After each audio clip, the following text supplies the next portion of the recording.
Le but de cette simulation, c'est de mettre en évidence l'effet Venturi. Donc l'effet Venturi, qui est une conséquence directe de la relation de Bernoulli, se produit quand on a un rétrécissement dans une canalisation. Donc là, on voit un fluide qu'on va supposer incompressible et parfait, soumis au seul champ de pesanteur G, qui va donc être à la vitesse V1 à un rayon R1, que l'on peut d'ailleurs régler sur cette simulation avec ce curseur. Et donc la canalisation se rétrécit. Donc on sait que par la conservation du débit du fluide, la vitesse V2 va augmenter. Et donc ici est indiqué par ce manomètre la différence de pression entre l'amont et l'aval. Donc si cette différence de pression est positive, c'est que la pression est plus grande à l'entrée qu'à la sortie.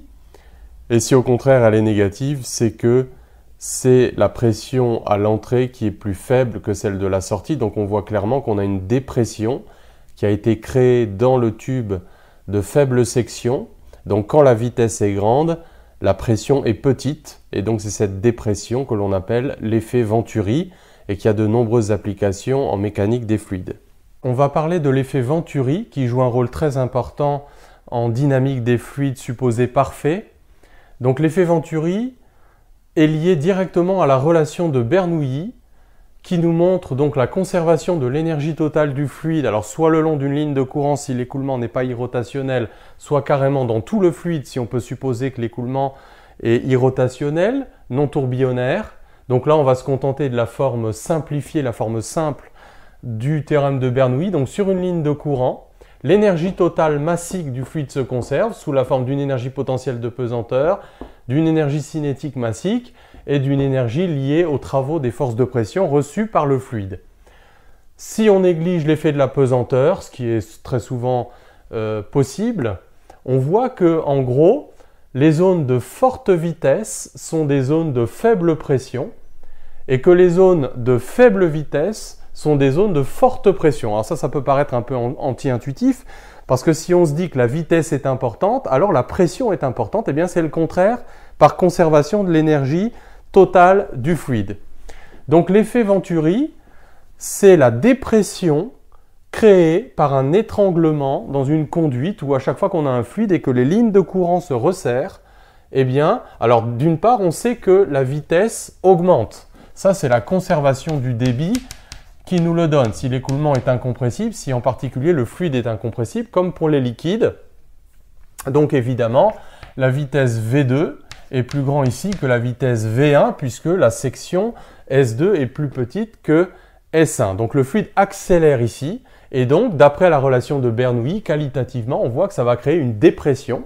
Et cette dépression, on va la mesurer à l'aide d'un manomètre différentiel, donc une prise de pression dite statique. Donc dans ces deux colonnes, tu as un fluide de même nature que celui qui s'écoule dans la canalisation, qui est immobile. Et là, on a un fluide d'une autre nature, de masse volumique ρ0, avec une dénivellation H. Donc ici, la pression étant plus faible, eh bien, on voit que ici, donc, la pression est plus forte, ce qui explique la hauteur H dans le manomètre différentiel.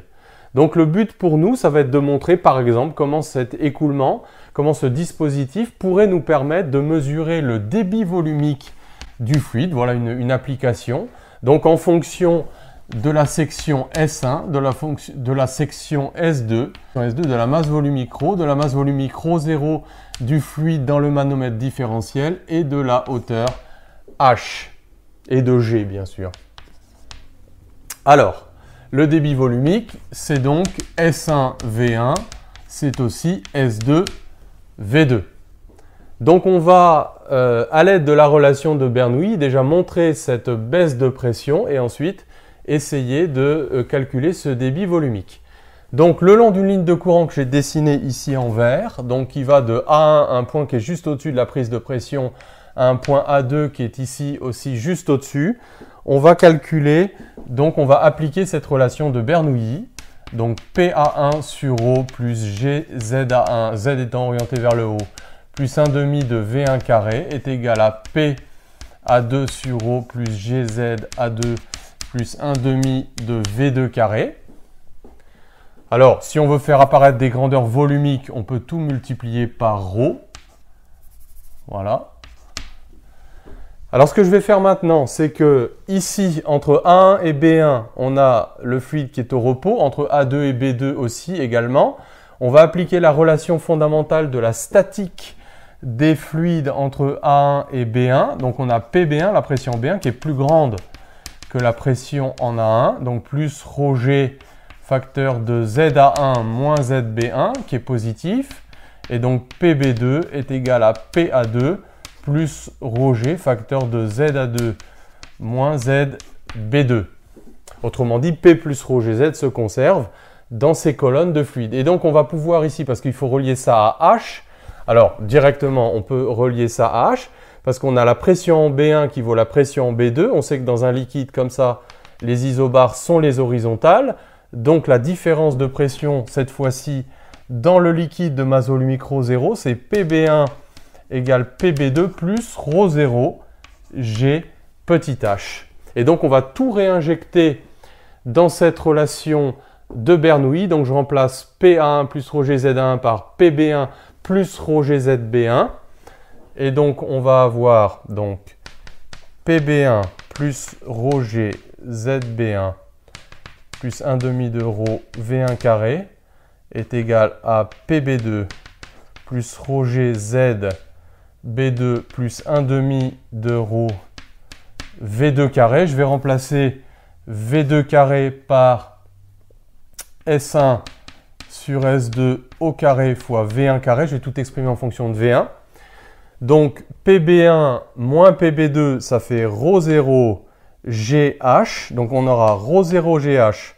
Ensuite, on aura donc moins ρgh quand je fais ZB1 moins ZB2 est égal à donc 1 demi de ρ facteur donc de S1 sur S2 au carré moins 1 fois V1 au carré.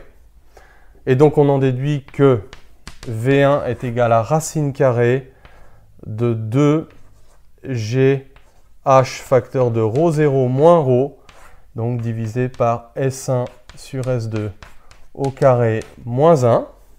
Et donc le débit volumique, on va multiplier par S1.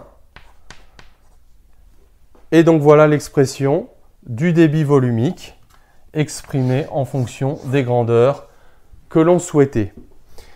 Alors, au-delà de cet exercice, donc ce qui est important à retenir, c'est qu'un étranglement produit une dépression. Et ça a de nombreuses applications dans la trompe à eau, que tu utilises en TP de chimie par exemple, et puis dans plein d'autres phénomènes, et on va expliquer ça. Je vais donner quelques petites illustrations qualitatives de ce phénomène de Venturi maintenant.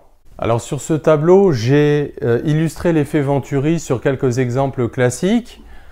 Donc par exemple, si tu souffles entre deux feuilles de papier, donc j'ai fait une vue de dessus, tu vas créer une dépression entre les feuilles de papier puisque le fluide a sa vitesse qui augmente.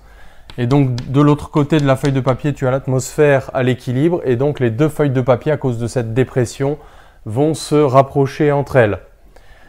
L'effet de sol pour les Formule 1. Donc, on a cette voiture. Et donc, elle est soumise à un écoulement dont les lignes de courant se resserrent sous la voiture. Et donc, sous la voiture également, la vitesse augmente par conservation du débit volumique. Et donc, la voiture est plaquée au sol à cause de la dépression donc créée sous la voiture. Donc ça, c'est plutôt un effet positif. Alors, cette petite expérience très connue où on fait léviter une balle de ping-pong dans un entonnoir en injectant de l'air. Donc ça, c'est complètement contre-intuitif parce qu'on se dit que si on projette de l'air sur la balle, elle devrait être repoussée. Mais au contraire, elle est attirée et donc on peut même la suspendre en l'air. Donc ça s'explique par le fait que les lignes de courant qui vont contourner la balle vont se resserrer et donc on crée une dépression ici, ce qui fait que la résultante des forces de pression permet de compenser le poids. Et bien sûr, c'est pour ça aussi qu'on prend une balle de ping-pong parce que c'est assez léger. Si on projette un jet d'air vers une balle de ping-pong, on peut incliner ce jet d'air tout en maintenant la balle de ping-pong en lévitation. Et là aussi, c'est la même explication. Les lignes de courant vont contourner la balle de ping-pong qui d'un côté sera soumise à la force de pression de l'atmosphère, donc P0, et de l'autre côté, là, on aura une dépression. Et donc, si l'angle n'est pas trop important, on est capable comme ça de la maintenir en suspension. Quand on a une tempête, donc un vent qui souffle autour d'une maison, les lignes de courant du vent donc vont se resserrer au-dessus de la maison qui est comme un obstacle, et donc on crée une dépression. Et donc là, si cette dépression est importante, eh bien il y a risque qu'on soulève la toiture, puisqu'à l'intérieur on a la pression atmosphérique. Et puis le système bien connu de la trompe à eau. Donc on a de l'eau qui s'écoule dans la trompe à eau et on a un resserrement ici. Donc on a une dépression qui est créée ici et en fait la trompe à eau donc est ouverte, est en communication avec le gaz qui se trouve dans le récipient dans lequel on veut aspirer le gaz. Et donc ce qui va se passer, c'est que le gaz va être naturellement aspiré à cause de la dépression qui s'est créée. Et donc c'est comme ça qu'on peut aspirer et créer une dépression grâce à cet effet Venturi.